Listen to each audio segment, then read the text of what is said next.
Let it be known. Brittney Griner and her Phoenix Mercury teammates were confronted by a provocateur at a Dallas airport over the weekend. The WNBA said we'll have details. And the fix is in. The criminal case against President Trump over his hoarding of classified documents was randomly, they say, randomly assigned to Judge Aileen M, a big time MAGA supporting judge appointed by none other than Donald Trump himself. Donald Trump goes to court tomorrow to answer to these charges. We'll have details. Also, a $45 million settlement has been reached in the civil police brutality case involving Richard Cox, a black man who is now paralyzed from the chest down following an arrest by police officers in New Haven, Connecticut, nearly a year ago. We're going to have some information on that as well. And the dangerous swatting. You have heard of swatting? Well, that it goes on mostly in the rich areas of Los Angeles, like Bel Air and Beverly Hills and Malibu. Well, this time they've struck again, and this time hip hop superstar Nicki Minaj is the latest victim, and we'll tell you just how awful that situation is and how it could have turned deadly on this edition of the National Newspaper Publicists Association's Let It Be Known. And so we start this morning. Power 96 says it is so hot. This guy, what is up with this guy? He said that he saw the devil selling ice in Mississippi. So I asked him, did he buy any? He said he sent the devil to Trump's house, and David Youngblood is already on the case. He says Trump, or individual one, as he's referring to him, is going to prison, notwithstanding him appearing before his favorite judge. We're going to talk about that. But first, why are they bothering Brittney Griner? Brittney and her teammates from the Phoenix Mercury, they were confronted by what the Dallas police called a quote-unquote provocateur. This happened on Saturday. The league said in a statement that it was looking into the team's run-in with a social media figure whose actions were inappropriate and unfortunate. The safety, this is a quote from the league, the safety of Brittney Griner and all WNBA players is our top priority. They didn't say exactly what occurred. They are holding that for authorities close to the vest, and only authorities know. But Griner and her supporters had lobbied for charter flights after she had returned from detainment in Russia, saying the highly publicized case compromised her and her teammates' safety. The league granted Brittney Griner permission to book her own charter flights to road games. Mercury player Brianna Turner said in a tweet, people at the airport followed the team with cameras saying wild remarks like excessive harassment. Our team, she says, nervously huddled in a corner, unsure how to move about. We demand better. It's interesting that they have to charter. They just gave permission to charter a flight. This is a professional sports team. And from what I understand, certainly all major professional sports teams have charter flights. So you mean to tell me, and I know I've been in both sides, well, not really both sides, but on this argument about pay in the WNBA, saying that simply that they cannot afford to pay those players like they pay NBA players. But this not having charter flights is absolutely absurd. It's absolutely absurd. You're telling me that they're flying commercial? They're just getting on, perhaps, hopefully, at least in first class. It's a little ridiculous, WNBA, a little ridiculous that the request for a charter flight, had to be made. And then they said she could take it to road games.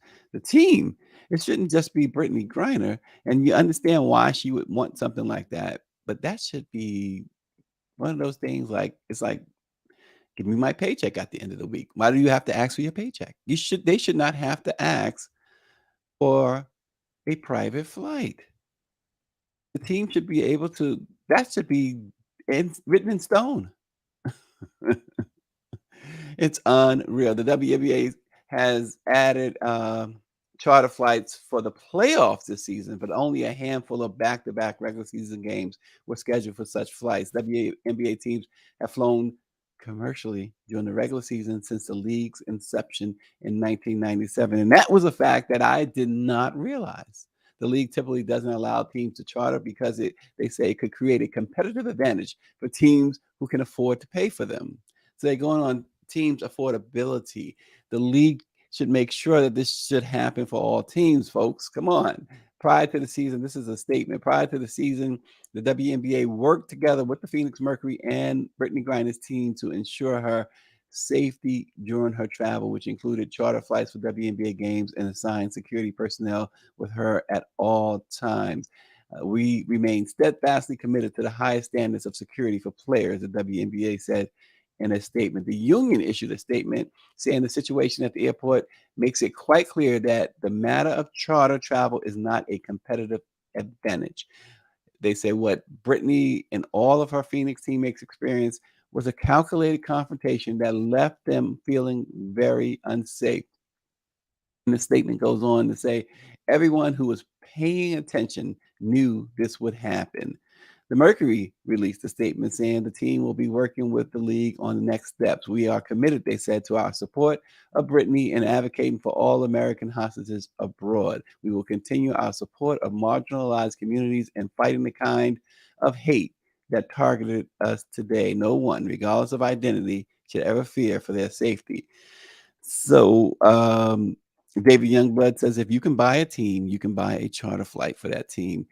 There is no question about that. That is called cheaping out on the real. It shouldn't happen.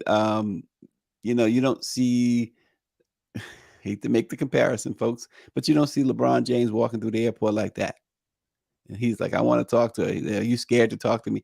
And look, the Merchant of Death and Brit. Would he do that to? I hate to frame it like this. If that was a big black NBA player, would he be doing that? If that was Draymond Green, would he? No chance. No chance.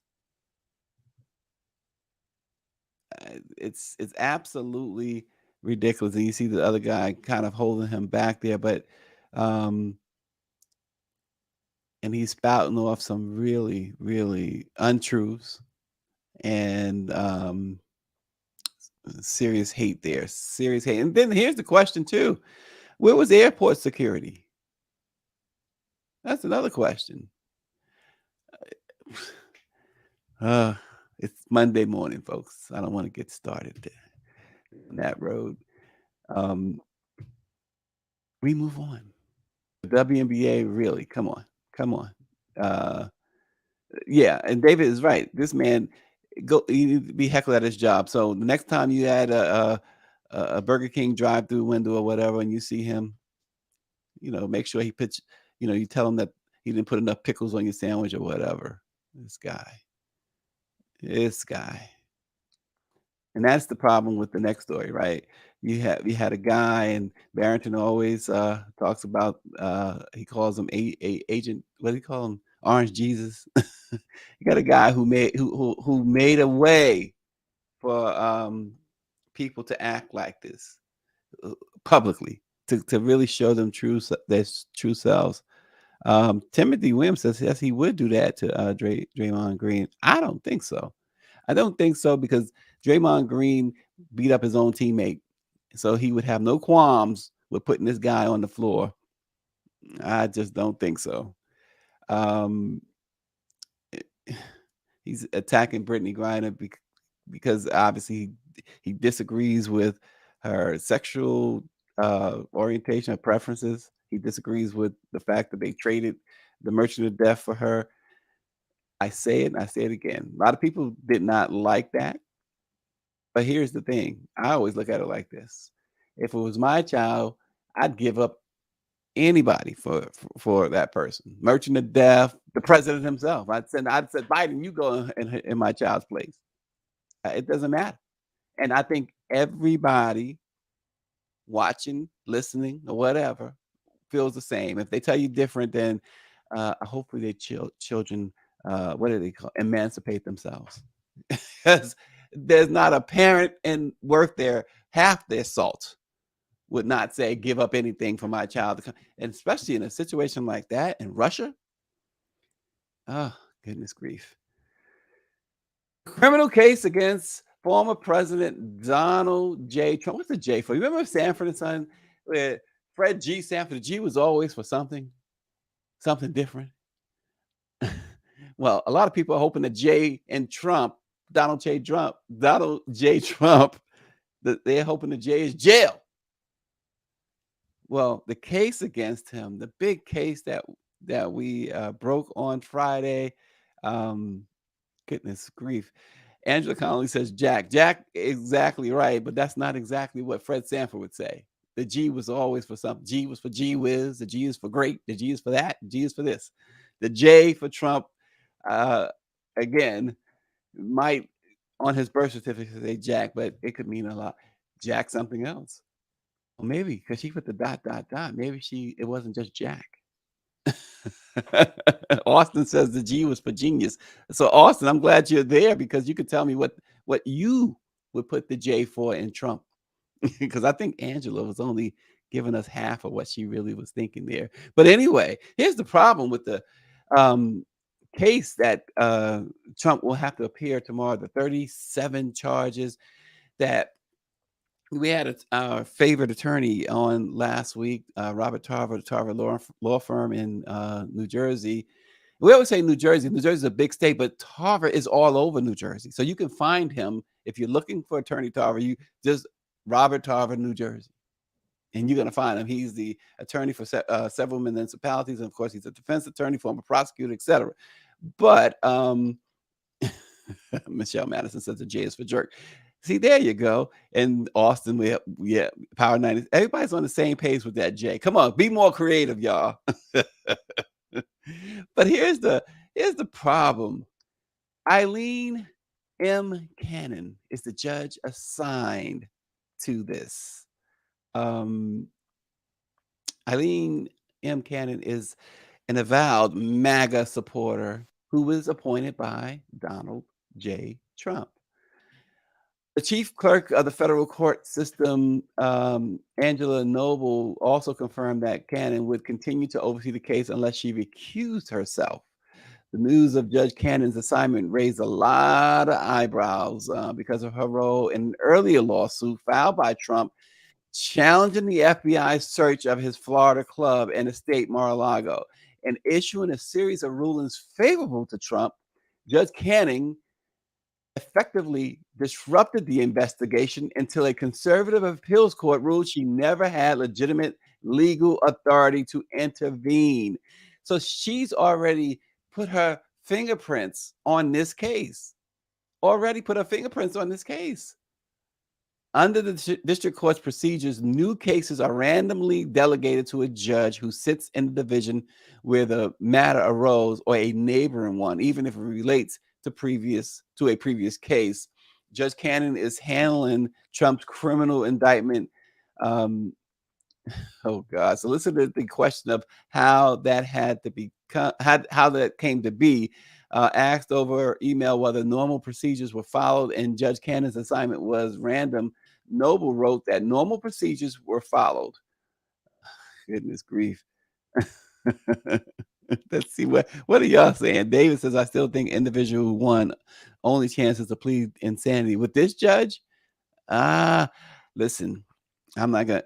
I watched a judge in a specific case totally turn everything around because they wanted a certain defendant guilty, and did everything in their power. And they wield a lot of power. People say, well, it's up to the jury. Well, the jury can only follow the judge's instructions. The judge gives instructions after a case, and during the case, he makes certain rulings, key rulings, like, is this evidence, can that evidence come in? Can this evidence come? Can you testify? Can she testify? Objection, Your Honor, sustained, overruled. And then when they hand the case to the jury, the judge, it's the judge and the judge only who writes out the instructions, presents the instructions in open court, tells the what you may or may not consider. So if this judge stays on, first and foremost, it's not a fair trial. And whether he's innocent or guilty, it's not going to be a fair trial. This should not happen. But you got a Supreme Court who does what they want, right? As well. Clarence Thomas is doing whatever he wants with impunity. Yeah, Angela Connie said this would be her disbarment decision.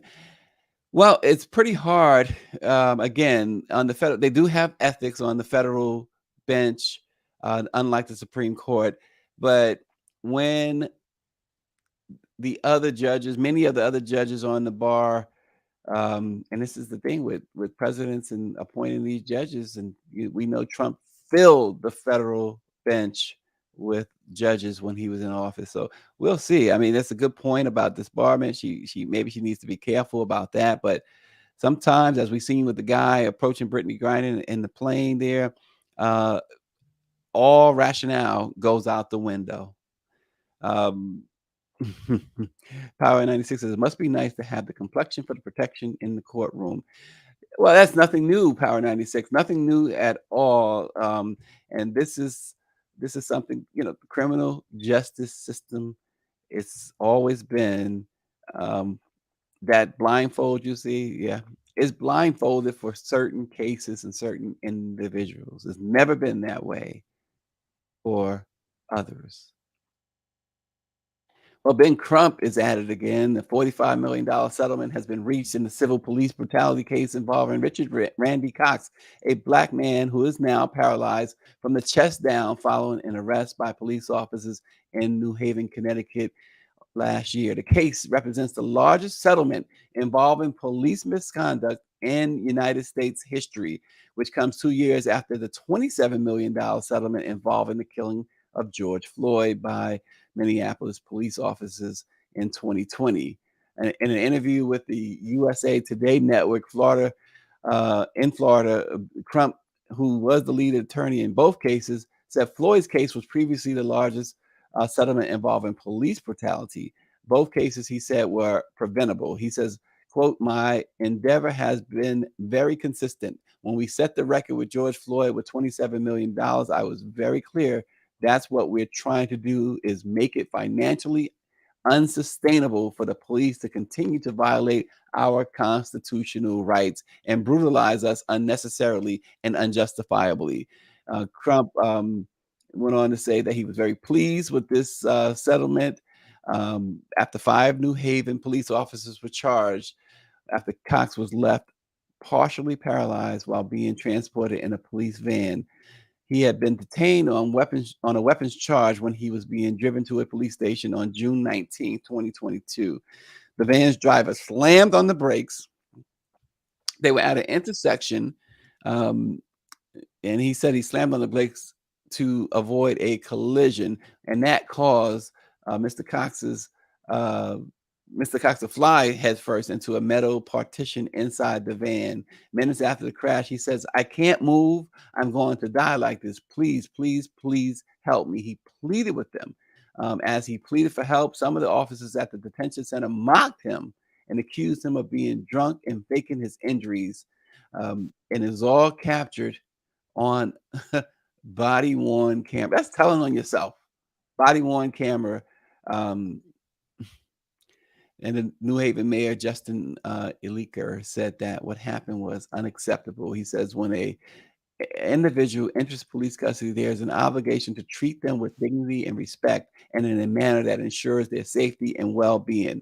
That did not happen with Randy. He entered police custody being able to walk, and he left police custody paralyzed, with his life and his health forever altered. He went on to say he and the New Haven police chief, Carl Jacobson, promised accountability, transparency, and action following the incident. He added that, quote, we committed to do everything in our power to ensure An incident like this never happens again. Following a special meeting by the New Haven Board of Police Commissioners, officers Jocelyn Lavendier and Louis Rivera were fired for violating officer conduct policies. Of course, Crump said Cox really will suffer, obviously, for the rest of his life. He worked in the construction industry, and now obviously he cannot work anymore. Um, and we could say, yeah, well, $45 million.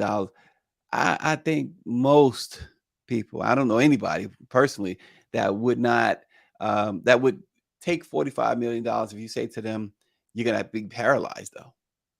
No, I'd rather be broke and healthy. I'm sorry, because you can make stuff happen if you're healthy. You can't make stuff happen if you're not. And this is a very disturbing thing that's been going on, and it's been going on for some time, particularly and Angela Collins said medical will eat that money up. Yeah, yeah, how about that? But this has been going on for some time in Los Angeles, particularly. Nicki Minaj.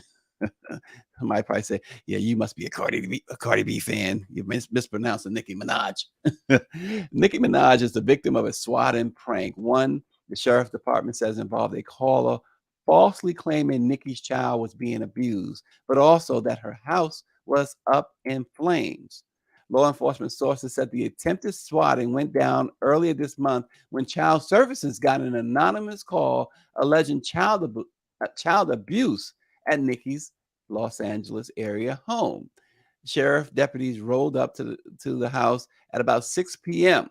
But after speaking with her and her husband, Kenneth Petty, and looking at their almost 3-year-old child, they determined there was no abuse and everything was good. The deputies chalked it up to a swatting call, and officers want everyone to know that these sorts of calls are a huge waste of time and resources. They also are dangerous.